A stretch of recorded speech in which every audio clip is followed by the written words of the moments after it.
And speaking of modern-day heroism, a group of artists, students, and individuals came together to advocate social consciousness formation.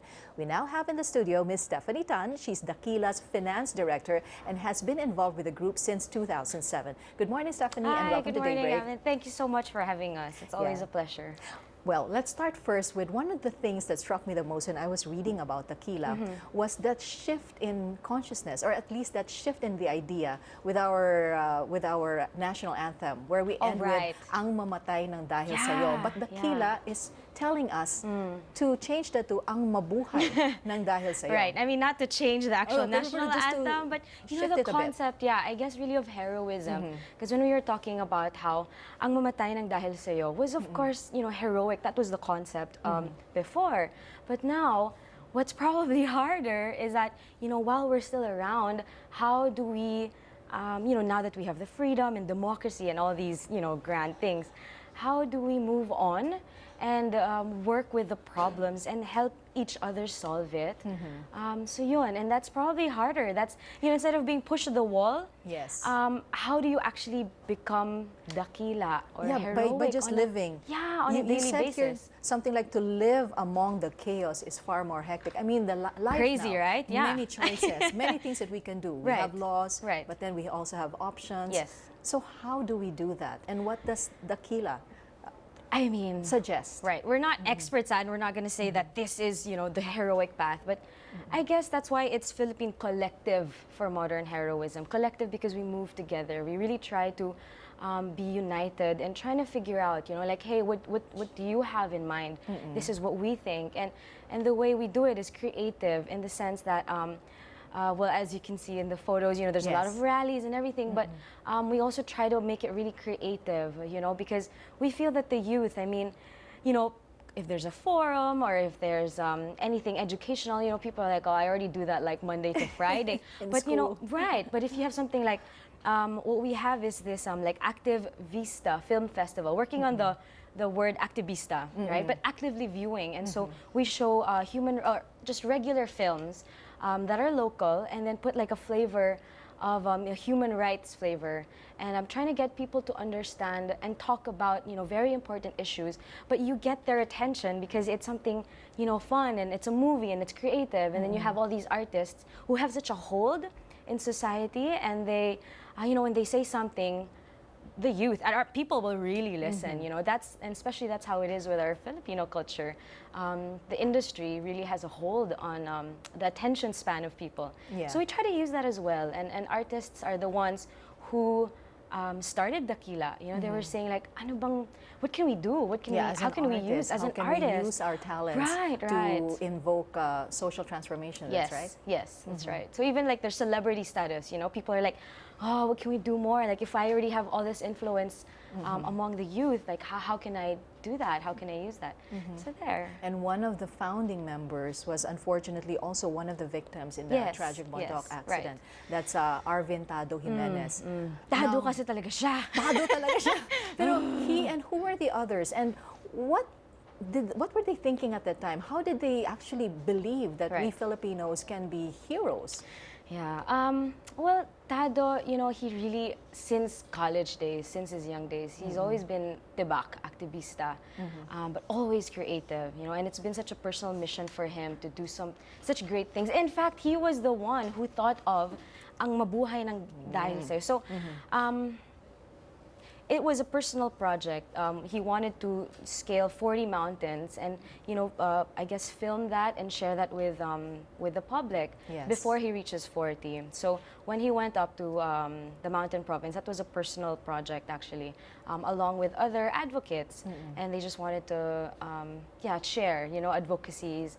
So, and he just wanted to kind of live out, you know, like how does it we have such a beautiful country, you know, and people, yes, we do tours, but there are also a lot of advocacies that he wanted to talk about, like the indigenous tribes, you know, environment. He's very much involved in our climate justice campaign, and personally as well.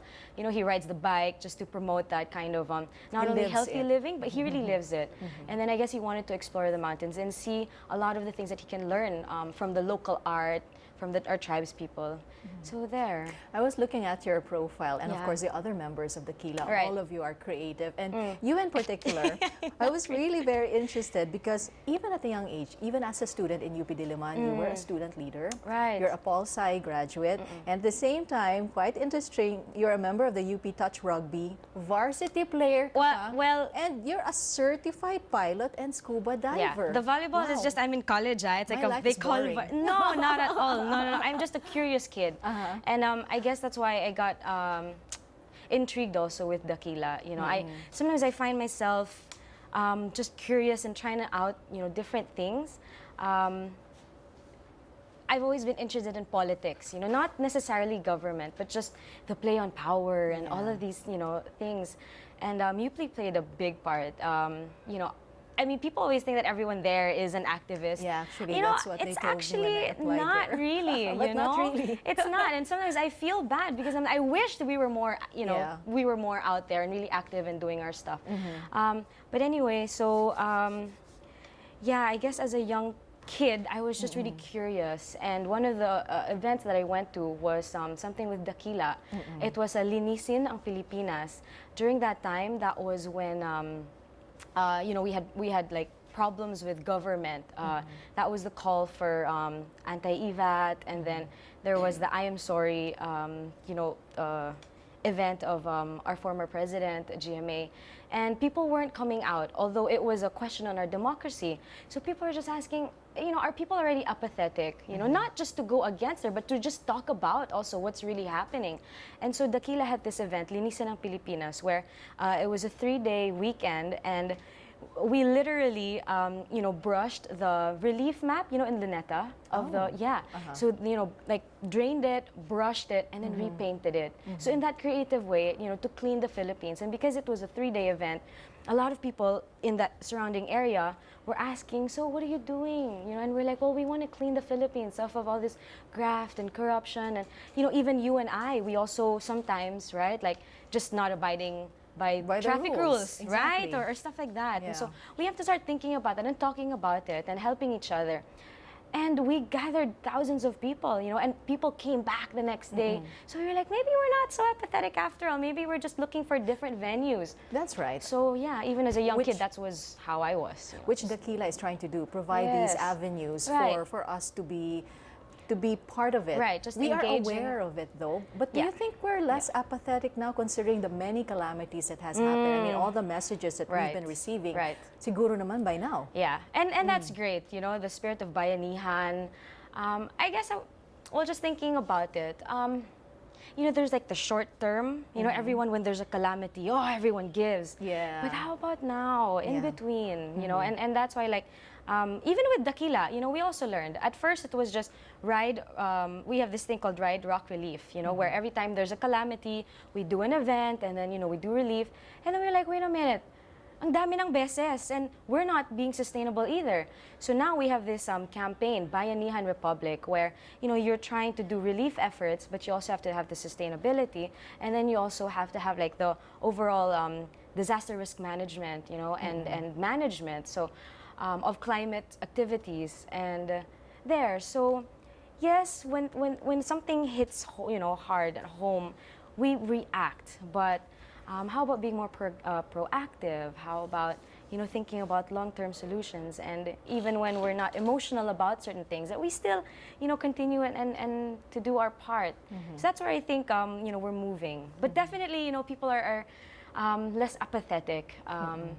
But sana on like a longer term. everyday basis. So how can those who may want to take part in this be part of Dakila? Is there a requirement, and what would you like to share with us? Hey, I mean, if you're if you have any idea, and that's what kind of is difficult with Dakila, like we are an NGO. But we also are a collective. So, we really just try to get ideas of people, and we try to work things out. Because sometimes we have all these ideas, but how to really work it, that's where we come in, I guess. I mean, that's where I come in, because I'm not really an artist. So yeah, you can, just contact us for anything, really. I mean, it's like, sometimes we feel like we're a catch-all basin, and that's what kind of makes it difficult, but that's also the beauty of it, that, you know, we all try to push each other na kaya mo maging dakila. So yeah, I guess you can contact us if I can give details, like reach us. You have a website that they can go to? So www.dakila.org.ph. And then we can also find us, of course, at the social media. We're quite heavy at that. So Facebook, which is dakila.philippines, and then on Twitter, which is dakila_ph. But if you want like a face, and some people always ask us for personal Twitter, even if I'm very like, I like the private life. I'm at Steph Eltan. Yeah. So if you have any questions and you just need someone to talk to, just someone to talk to. Maybe but you know what I mean? You for other things, Stephanie.